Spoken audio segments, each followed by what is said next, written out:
อยากกินก๋วยเตี๋ยวที่บางแสนแต่ว่าตอนนี้อยู่รังสิตไปค่ะ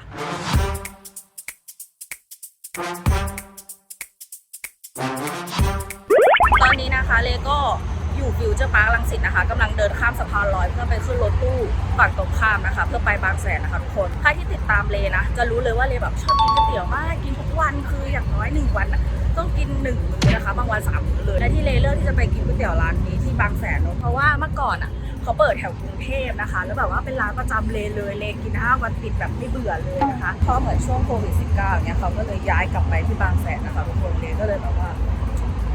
ย้ายไปเปิดที่บางแสนใช่ไหมกูก็จะตามไปกินไปค่ะ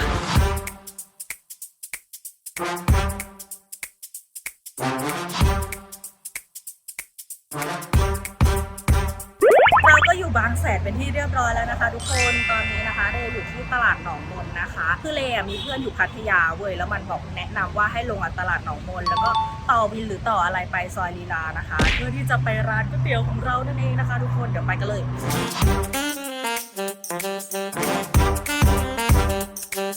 นี่นะคะเราก็อยู่ที่ร้านก๋วยเตี๋ยวหมูเด้งไข่ออนเซนเจ๊แพลวแล้วนะคะทุกคนคือการตกแต่งร้านเหมือนเดิมเหมือนที่เราเคยไปกินที่กรุงเทพคลองสามวาเลยนะคะแล้วก็เดี๋ยวตอนนี้รออาหารมาเสิร์ฟสั่งไปแล้วแหละสั่งเป็นแบบซิกเนเจอร์ของร้านเลยก๋วยเตี๋ยวหมูเด้งไข่ออนเซนเส้นหมี่กรอบอร่อยมากเด็ดมากเดี๋ยวจะถ่ายอินเสิร์ตสวยๆให้ดูเลยนะคะ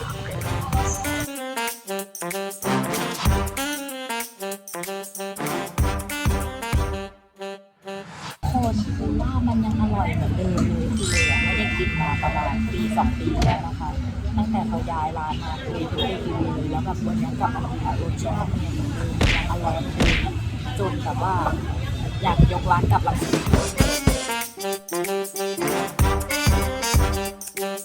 ก็กินก๋วยเตี๋ยวเสร็จเป็นที่เรียบร้อยแล้วนะคะทุกคนจริงๆแพ้ในหัวคือมากินก๋วยเตี๋ยวเสร็จแล้วก็กลับเลยค่ะหนูไม่อยากเที่ยวไหนแล้วค่ะพี่แต่ว่าคิดว่ามาทั้งทีอะไรอย่างเงี้ยก็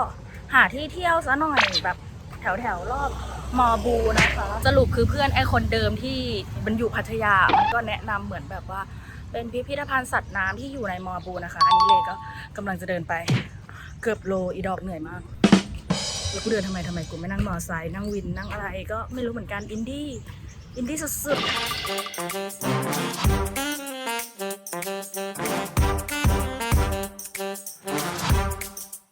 ก็เซลฟี่คนเดียวไปเลยสิอีสัตว์ตอนนี้นะคะเราก็เข้ามาที่ข้างในแล้วนะคะทุกคนแต่ว่าเลยขออนุญาตใส่แมสนะเพราะว่าที่นี่เด็กๆเยอะมากเดี๋ยวน้องๆได้รับความเสี่ยงนะคะเดี๋ยวเราจะไปซื้อบัตรกันก่อนเด็กน่าจะ40 บาทผู้ใหญ่80นะคะผู้ใหญ่1 คนค่ะ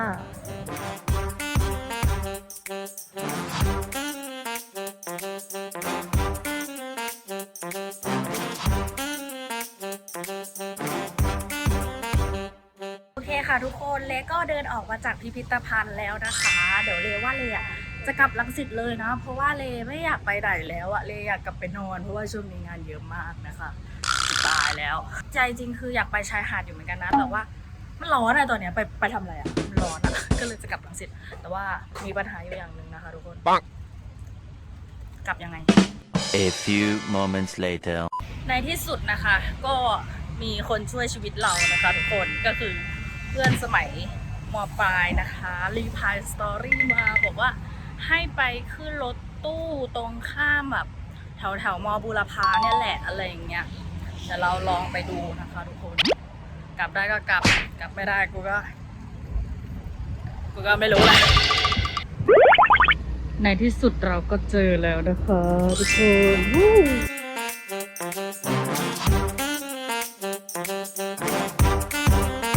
โอเคค่ะทุกคนกลับรังสิตได้ครับเยโดเชี่ยกูเก่งว่ะ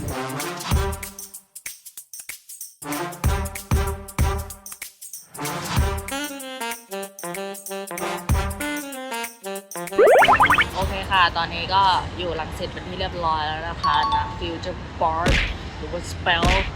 something like that ก็วันนี้จบไปแล้วนะคะกับ Alone Trip in One Day นะคะณบางแสนนะคะคือไปแบบโง่ๆเลยเว้ยไปแบบที่แพลนไว้จริงๆคือจะไปกินก๋วยเตี๋ยวอย่างเดียวเลยคือว่าวันนี้แบบว่าไปเที่ยวโง่ๆแล้วกันไม่ได้แพลนอะไรมากมายนะคะแล้วก็หวังว่าคลิปหน้ามันน่าจะสนุกกว่านี้นะว่าจะไปกับเพื่อนๆนะคะ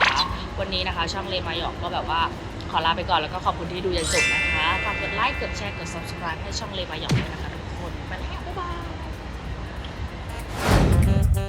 ย